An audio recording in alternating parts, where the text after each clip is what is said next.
Yo, let's throw a couple of dollars so he can represent himself and get the best deal he can get. But that don't really happen. But you know, and that's unfortunate. And when you go and you say, you know, my brother's on here, he went to court with, he was fighting the murder case, he show up. None of his friends came to court.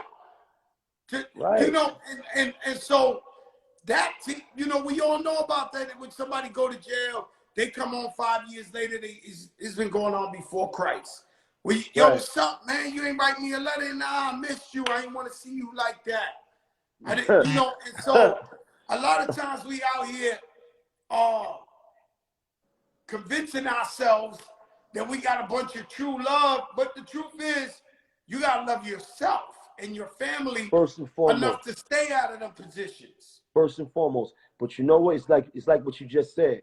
The wisdom come with getting old a little bit, getting older. Not old, because nobody's old here, right? Yeah. The wisdom comes in getting a little bit more mature, to having been through those wars, been through that turmoil, and then being able to look back and say, "Damn, I made it." Right?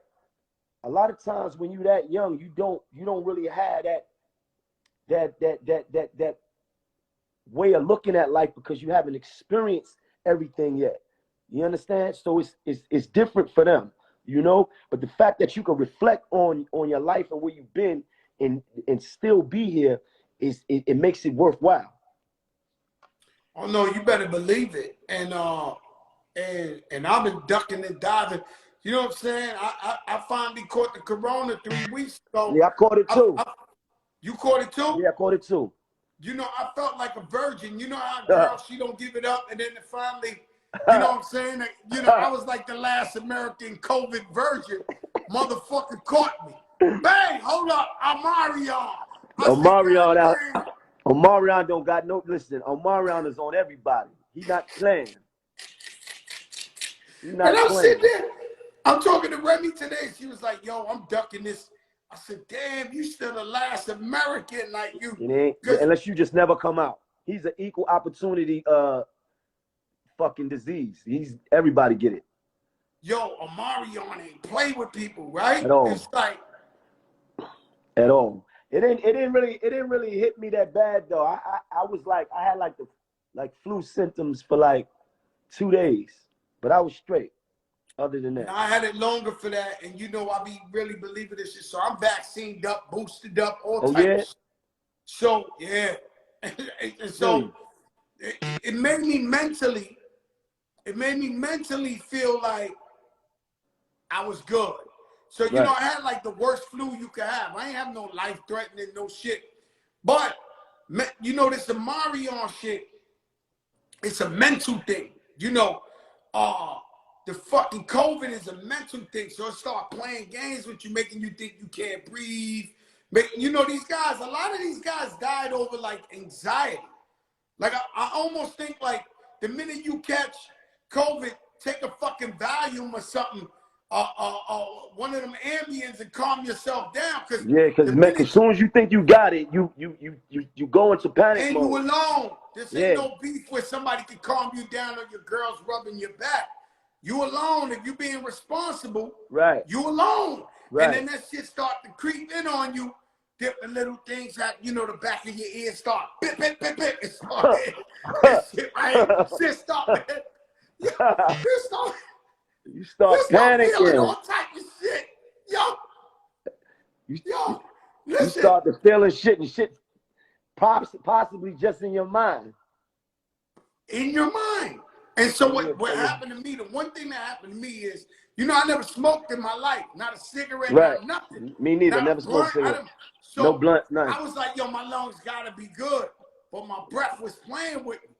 So I had to get my wife to go out there to get me one of them things that measure your oxygen to see if you straight. Oh, okay, so, I got that. Yeah. So now when I did that, I knew my shit was A1. My shit was at like 90. I was like, now you bugging. It was your mind. Like, you started to think you wasn't breathing good. Listen, B, you bugging. Like, stop being pussy right now. You good. Like, you got to calm down with this shit. Like, yo. You started to think that you couldn't breathe. Yes. Because that's what Yeah, you sitting at the end of that's the what you used bed. to hearing. Yeah, I'm sitting at the end of the bed. Like I start thinking I'm bugging out and shit. I'm sitting there. Then when they get me the machine say, yo, bro, you like, You your good. fucking air's on 1,000, B. You the best in the game. But that's what the shit do, that isolation, because you alone. And then I prayed a lot more for like people who were sicker than me, because God was good to me, and I caught the Omarion, but it was like a flu to me. Like, Did you I could catch it? handle that. Did you catch it after you got the vaccine? Yeah, but the vaccine don't say you can't catch it. Right, The I know that. vaccine say you won't die. Right, it says that it'll lower the symptoms, like it'll break it down. It shouldn't be that bad. And so what I don't want to do is die, right? So I take the vaccine like, fuck that. Like, get me out of the die section. Get me out of the die section. Yeah. I can fuck with this flu as much as I can have the flu, but just get me out the die section. Get me out of there. Because imagine how your mind think if you ain't vaccinated and all that, you get hit with it. Right. You're like, oh, shit. Like, yo, what's going on? Nah, I was on I'm going to live. I just got to fight through this little moment, whatever they throw at. You know That's it. It's a moment. You're going to get through it. Yeah, it's a moment in time. Tell me about these lobby boys. Lobby boys. All right, let me know what's up with the lobby boys. Yeah, crack. This is it. The biggest, the serious, the greatest, the most unstoppable, everything. Woo! Well, listen, now this is it's something that me and Jim Jones have been talking about for years. We always talked about actually coming together and doing a joint project. And then you know how it is. Sometimes it's the hardest thing in the world to get two artists on the same page. You know how that is. Same timing, same page. Right. So it's you and Jim? I thought it was you, Jim, and Dave. Not so. No, I mean we all lobby boys, and I'm gonna tell you, Jim and Fabulous and East and everybody. What happened? What happened is this: is that we started doing a lobby boy project. It's me and Jim. We got Fabulous on there. We got Davies on there. Fabio on there. There's a lot of dope features on there. And then we just started vibing. I think the project is about us coming from where we come from. It's like similar to what we talking about. Coming from the lobbies, coming from that despair, coming from those dreams, coming from the places where them dreams get deferred to where we at now, right? And what started to happen is that we just all started to connect. Fab was coming through, East was coming through, and we all just started to hang out and started to connect. And then we just started something else that we called the Fit Lit Club, where we started working out together.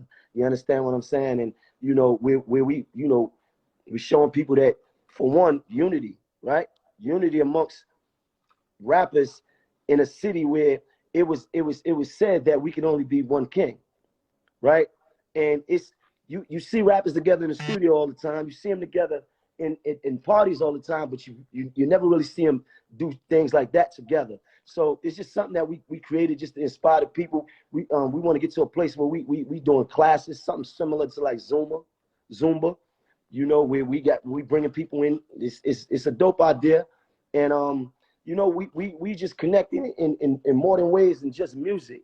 But as far as the Lobby Boys project though, it's coming, man. The first single we dropping February 4th. It's called Lobby Boys